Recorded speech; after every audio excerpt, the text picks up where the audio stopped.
भक्तजनों, माताओं, बहनों, सादर जय श्री कृष्ण। हमारे YouTube चैनल में आप सभी का बहुत बहुत स्वागत है। मैं हूं आपके साथ आचार्य धर्मेंद्र शास्त्री। तो सबसे पहले आपको और आपके पूरे परिवार को दीपावली महापर्व की बहुत बहुत शुभकामनाएं एवं बधाइयां। माता महालक्ष्मी जी एवं भगवान कुबेर जी का भरपूर आशीर्वाद आप सभी के जीवन पर सदैव बना रहे। सुखी रहें आप, स्वस्थ रहें, व्यस्त रहें और मस्त रहें। आज हम आपको बताने जा रहे हैं कि इस बार दिवाली की अमावस्या के दिन सूर्य ग्रहण होने जा रहा है और यह सूर्य ग्रहण एक राशि वालों को विशेष फायदा देने वाला है। यानी राहु और केतु इस एक राशि वाले के ऊपर सबसे अधिक धन लुटाएंगे। इस एक राशि वालों को सबसे अधिक फायदा होगा, क्योंकि कहा गया है कि यद ब्रह्मांडे तत्पिंडे, यद पिंडे तत् ब्रह्मांडे, यानी ब्रह्मांड में होने वाली प्रत्येक घटना का असर मनुष्य के ऊपर अवश्य ही होता है। जब जब सूर्य ग्रहण एवं चंद्र ग्रहण घटित होता है तो ऐसे समय में राहु और केतु सूर्य और चंद्रमा को ग्रसित करते हैं, क्योंकि पौराणिक कथा के अनुसार जब समुद्र मंथन हुआ और समुद्र मंथन से अमृत तत्व की प्राप्ति हुई, अमृत कलश लेकर के भगवान धन्वंतरी प्रकट हुए, तो देवताओं तथा दानवों के बीच में विवाद की स्थिति निर्मित हो गई और सारे देवताओं ने भगवान नारायण से प्रार्थना की कि हे प्रभु, आप ही न्याय करिएगा। तो भगवान नारायण ने मोहिनी रूप धारण किया और देवताओं तथा दानवों को अलग अलग पंक्ति में बैठा दिया और कहा कि मैं जिस प्रकार से अमृत का बंटवारा करूंगा उसी प्रकार आप लोग उसे स्वीकार करेंगे। क्योंकि मोहिनी स्वरूप नारायण ने मोहिनी का रूप धारण किया था, इसलिए देवता और दानव सभी उनके ऊपर मोहित हो चुके थे। जब मोहिनी स्वरूप नारायण ने अमृत का बंटवारा आरंभ किया, देवताओं की पंक्ति में राहु नामक दैत्य आकर के बैठ गया और देवताओं के साथ उसने भी अमृत का पान कर लिया। इस बात की शिकायत सूर्य और चंद्रमा ने जाकर के नारायण से कर दी, यानी मोहिनी स्वरूप भगवान विष्णु से कर दी। उन्होंने क्रोधित होकर के अपने सुदर्शन चक्र से राहु नामक दैत्य का धड़ मस्तक से अलग कर दिया। दो टुकड़े हो गए। तो चूंकि वह अमृत का पान कर चुका था, इसलिए एक का नाम राहु हुआ तथा दूसरे का नाम केतु हुआ। चूंकि सूर्य और चंद्रमा ने राहु की शिकायत की थी, इसलिए राहु और केतु समय समय पर सूर्य और चंद्रमा से बदला लेते हैं। उनसे प्रतिशोध के कारण सूर्य ग्रहण एवं चंद्र ग्रहण की स्थिति निर्मित होती है। हालांकि वैज्ञानिकों का तर्क अलग है, लेकिन हमारे धर्म ग्रंथों और पुराणों में यही बताया गया है कि सूर्य ग्रहण जब होता है तो राहु और केतु दोनों ग्रह मिलकर के सूर्य को ग्रसित करते हैं। इसी कारण से सूर्य ग्रहण की स्थिति निर्मित होती है। इस बार दीपावली की अमावस्या पर सूर्य ग्रहण घटित होने जा रहा है और यह सूर्य ग्रहण वैसे तो सभी राशियों को अलग अलग फल प्रदान करेगा, लेकिन एक राशि जो हम आपको बताने जा रहे हैं उसके ऊपर इस ग्रहण का विशेष प्रभाव रहेगा। यह सूर्य ग्रहण भारत में 25 अक्टूबर 2022 मंगलवार को घटित होगा। कार्तिक माह के कृष्ण पक्ष की अमावस्या तिथि रहेगी और यह सूर्य ग्रहण का आरंभ 25 अक्टूबर को दोपहर पश्चात अपराह्न काल यानी 4:23 से यह सूर्य ग्रहण आरंभ हो जाएगा, जो कि शाम को 6:30 तक चलेगा। लगभग 1 घंटा और 7 मिनट से भी अधिक अवधि का यह ग्रहण घटित होगा। हालांकि अलग अलग शहरों में, अलग अलग देशों में इसका अलग अलग समय रहेगा, क्योंकि सभी जगह का सूर्योदय अलग अलग रहता है, इसलिए अलग अलग समय सभी जगह का रहेगा। और अमावस्या तिथि का आरंभ 24 अक्टूबर 2022 सोमवार को 5:27 पर हो जाएगा, जो कि 25 अक्टूबर 2022 मंगलवार को 4:18 पर अमावस्या तिथि समाप्त हो जाएगी। यह ग्रहण तुला राशि एवं स्वाति नक्षत्र में घटित होने जा रहा है। जब तुला राशि में यह ग्रहण घटित होगा उस समय तुला राशि में सूर्य, चंद्र, शुक्र और केतु 4 ग्रह विराजित रहेंगे। यह ग्रहण संपूर्ण भारत वर्ष के अलावा Greenland, Sweden, Norway, UK, France, Germany, Spain, Yemen, Oman, Saudi Arabia, Egypt, Italy, Poland, Romania, Austria, Greece, Turkey, Iran, Iraq, Pakistan, Afghanistan, Sri Lanka, Moscow, पश्चिमी रूस, नेपाल, भूटान के अलावा विश्व के कई देशों में पूर्ण रूप से दिखाई देगा। हालांकि कई स्थानों पर यह आंशिक सूर्य ग्रहण भी दिखाई देगा। इस ग्रहण के दौरान गर्भवती माताओं बहनों को कुछ विशेष सावधानी रखना बहुत आवश्यक होगी। इस ग्रहण का सूतक 12 घंटे पूर्व यानी 25 अक्टूबर के सुबह ब्रह्म मुहूर्त में 4:23 से सूतक आरंभ हो जाएगा, जो कि ग्रहण समाप्ति तक लगातार चलता रहेगा। ग्रहण के दौरान किसी को भी जल नहीं पीना चाहिए, भोजन नहीं करना चाहिए, कोई भी वस्तु खाना पीना वर्जित माना जाता है। हालांकि बच्चों, रोगियों और वृद्ध पुरुषों के लिए और माताओं बहनों के लिए और इसके अलावा जो गर्भवती महिलाएं होती रहती, उनके लिए खाने पीने का कोई विशेष प्रतिबंध नहीं रहेगा। अन्य सामान्य व्यक्तियों को ग्रहण के दौरान कोई भी वस्तु खाना पीना नहीं चाहिए। ग्रहण का सूतक जैसे ही लगे वैसे ही मंदिरों के, अपने घर के देव स्थानों के पट बंद कर देना चाहिए, यानी मंदिरों में पर्दा लगा देना चाहिए। सूतक और ग्रहण के दौरान भगवान के पवित्र नामों का उच्चारण करना चाहिए, भजन कीर्तन करना चाहिए, मंत्र जाप करना चाहिए, सिद्धि साधना करना चाहिए, उपाय करना चाहिए। तथा ग्रहण के दौरान गर्भवती माताओं बहनों को कुछ विशेष सावधानी रखने की आवश्यकता होगी। गर्भवती माताएं बहनें ग्रहण के दौरान यात्रा न करें, खुले स्थान में उनको घूमना नहीं चाहिए। इसके अलावा खुली आंखों से उनको ग्रहण भी नहीं देखना है। और गर्भवती माताओं बहनों को ग्रहण के दौरान जो है नुकीली वस्तु, धारदार वस्तु जैसे कैंची, चाकू, सुई, हंसिया, कुल्हाड़ी, इनका उपयोग बिल्कुल नहीं करना चाहिए। ग्रहण के दौरान सब्जी काटना वर्जित माना जाता है। ग्रहण के दौरान कैंची से कपड़ा नहीं काटना है। ग्रहण के दौरान सुई का उपयोग बिल्कुल नहीं करना है तथा ग्रहण के दौरान उनको कुल्हाड़ी या हंसिया का भी उपयोग नहीं करना चाहिए। यानी किसी भी प्रकार की धारदार वस्तुओं का उपयोग करना ग्रहण के दौरान वर्जित माना जाता है। ग्रहण के दौरान पति पत्नी को मैथुन कार्य नहीं करना चाहिए। ग्रहण के दौरान सोना नहीं चाहिए। ग्रहण के दौरान भोजन और अन्न का परित्याग कर देना चाहिए। ग्रहण के दौरान भोजन भी नहीं बनाना चाहिए। ग्रहण के दौरान वाद विवाद, क्रोध नहीं करना चाहिए। लड़ाई झगड़ा नहीं करना चाहिए। किसी का दिल नहीं दुखाना चाहिए। पेड़ पौधों को काटना छांटना भी ग्रहण के दौरान वर्जित माना जाता है। इसी तरह ग्रहण के दौरान भूमि नहीं खोदना चाहिए और ग्रहण के दौरान कोई भी पाप कर्म, गलत कर्म, अनैतिक कर्म बिल्कुल नहीं करना चाहिए। इस समय अधिक से अधिक भगवान का भजन करना चाहिए, कीर्तन करना चाहिए, मंत्र जाप करना चाहिए, सिद्धि साधना करना चाहिए। अगर किसी मंत्र को आप सिद्ध करना चाहते हैं तो ग्रहण एक उपयुक्त समय है। इस दौरान चूंकि सूर्यदेव कष्टमय स्थिति में रहेंगे, अगर कोई भी मंत्र जाप यदि आप करेंगे तो वह परम सिद्ध हो जाएगा। कंठ तक जल में खड़े रह करके मंत्र जाप यदि ग्रहण के दौरान किया जाता है तो वह मंत्र सिद्ध हो जाता है। अगर आपका कोई गुरु मंत्र है या फिर आप ओम नमो भगवते वासुदेवाय या श्री कृष्ण शरणम मम या ओम नमः शिवाय, कोई भी महामंत्र को यदि आप सिद्ध करना चाहते हैं तो ग्रहण के दौरान उसे सिद्ध कर सकते हैं।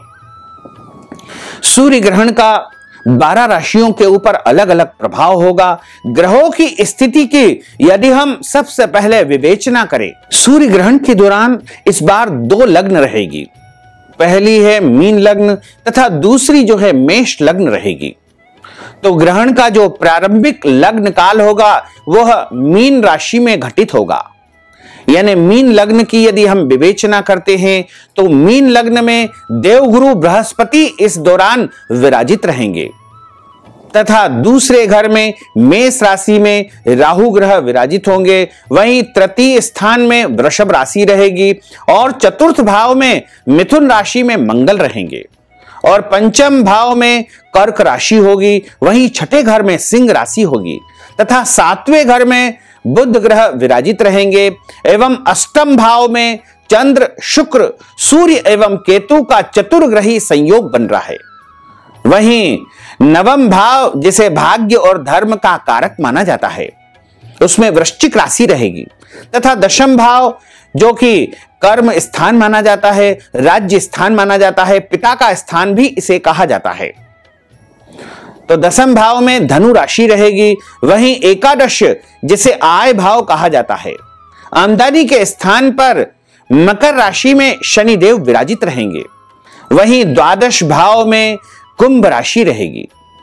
क्योंकि यह जो ग्रह स्थिति हमने बताई है, आप जो कि यहां हमारे पास में जो कुंडली बनी हुई है उसमें भी इस ग्रह स्थिति को देख पा रहे हैं और इस ग्रह स्थिति के कारण 12 राशि वालों को इस सूर्य ग्रहण का अलग अलग प्रभाव देखने को मिलेगा।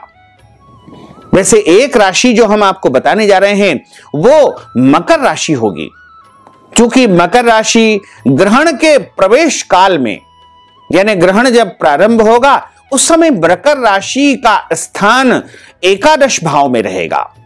एकादश भाव जो कि लाभ स्थान माना जाता है और लाभ स्थान में यदि मकर राशि है और उसमें स्वयं शनिदेव बैठे हुए हैं तो मकर राशि वालों को इस सूर्य ग्रहण से सबसे अधिक धन लाभ होगा। क्योंकि सूर्य ग्रहण जो है राहु और केतु के कारण ग्रसित हो रहा है।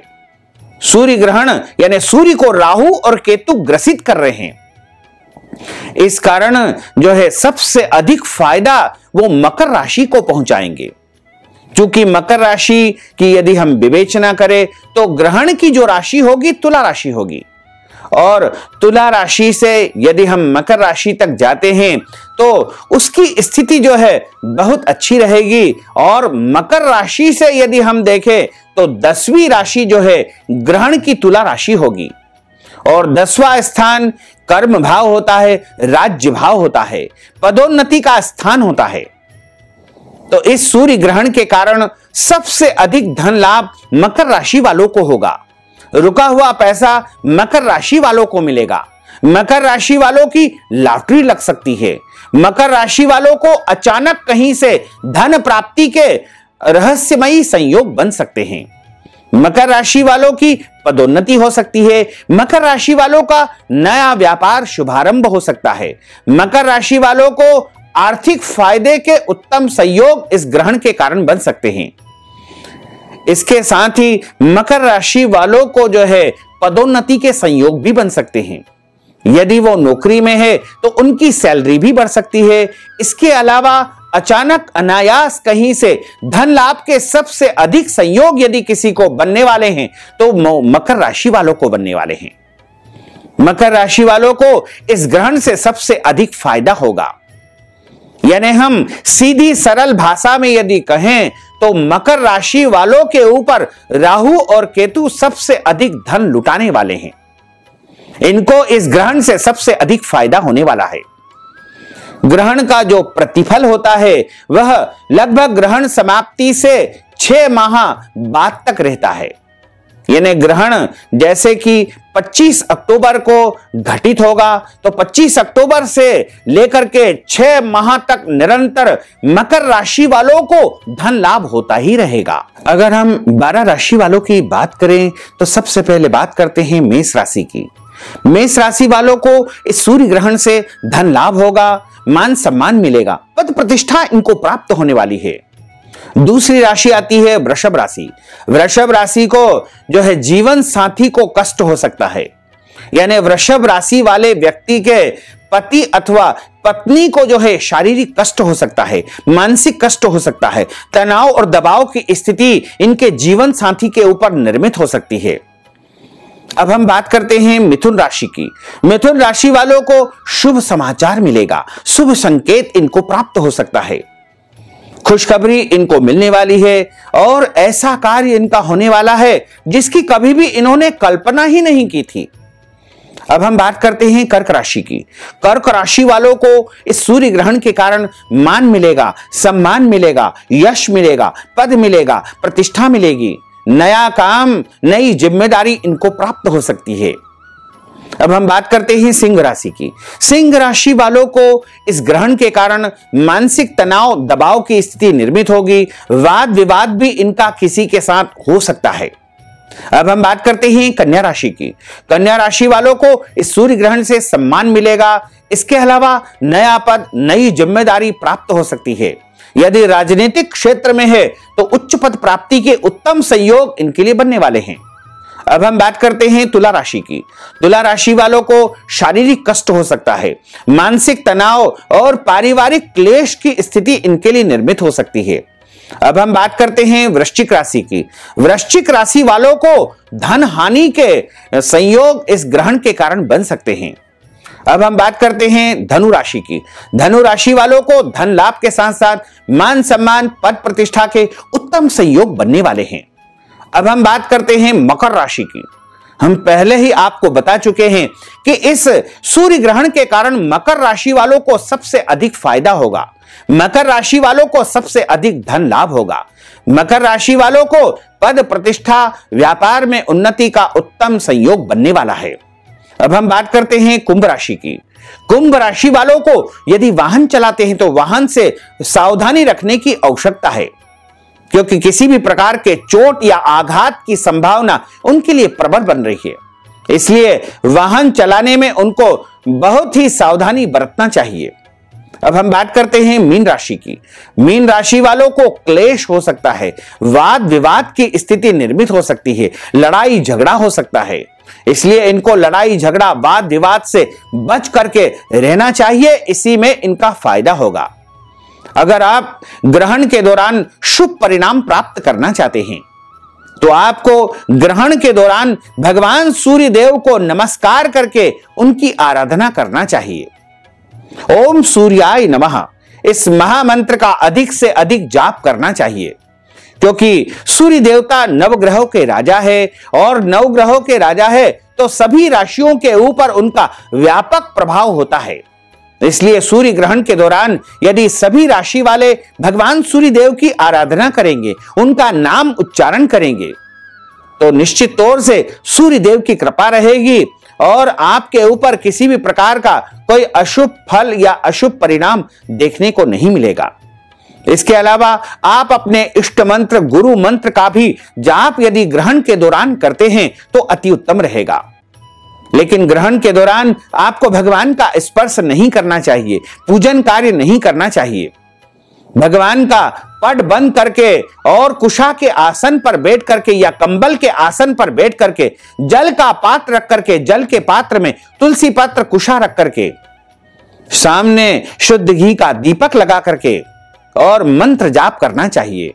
मंत्र जाप आप तुलसी जी की माला से कर सकते हैं, स्फटिक की माला से कर सकते हैं, कमल गट्टे की माला से कर सकते हैं, रुद्राक्ष की माला से कर सकते हैं, चंदन की माला से भी आप मंत्र जाप सिद्धि साधना उपाय कर सकते हैं। तथा ग्रहण समाप्ति के बाद सभी को स्नान करना चाहिए और स्नान करने के बाद अपने घर के देवी देवताओं को नहला करके यानी स्नान करवा करके शुद्ध और धुले हुए वस्त्र उनको पहनाना चाहिए। उसके बाद उनको चंदन का तिलक लगाएं या कुमकुम का तिलक लगाएं और पुष्प और भगवान नारायण को तुलसी पत्र चढ़ाएं, गणेश जी को दुर्वा चढ़ाएं, भगवान भोलेनाथ जी को बिल्व पत्र, शमी पत्र अर्पण करें तथा भगवान को आप धूप दीप दिखा करके नैवेद्य लगाएं, ताजा भोजन बनाएं और इस ग्रहण की समाप्ति के बाद दान पुण्य भी अवश्य करना चाहिए, क्योंकि ग्रहण के बाद दिया गया दान अनंत गुना फल को देने वाला होता है। इसलिए ग्रहण के पश्चात आप दान पुण्य अवश्य करें और जब ग्रहण का सूतक आरंभ हो उस समय आपको अपने भोजन के जो सामग्री होती है जैसे दूध, दही, फल या जल या जो भी वस्तुएं आपके घर में खाने पीने की मिठाई रखी है उनमें कुशा और तुलसी का पत्ता जो भी आपको मिल सके वो जरूर रख देना चाहिए। और गर्भवती माताएं बहनें ग्रहण के दौरान जो है अपने पास एक सूखा अथवा पानी वाला नारियल अवश्य रखें और ग्रहण समाप्ति के बाद इस नारियल को जल में प्रवाहित कर दे या अग्नि में जला करके भस्म कर देवे तो ग्रहण का उनके ऊपर किसी भी प्रकार से कोई दुष्प्रभाव नहीं होगा।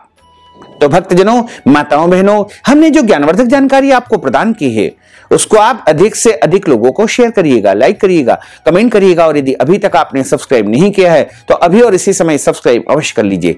आपको और आपके पूरे परिवार को सादर जय श्री कृष्ण, सादर धन्यवाद।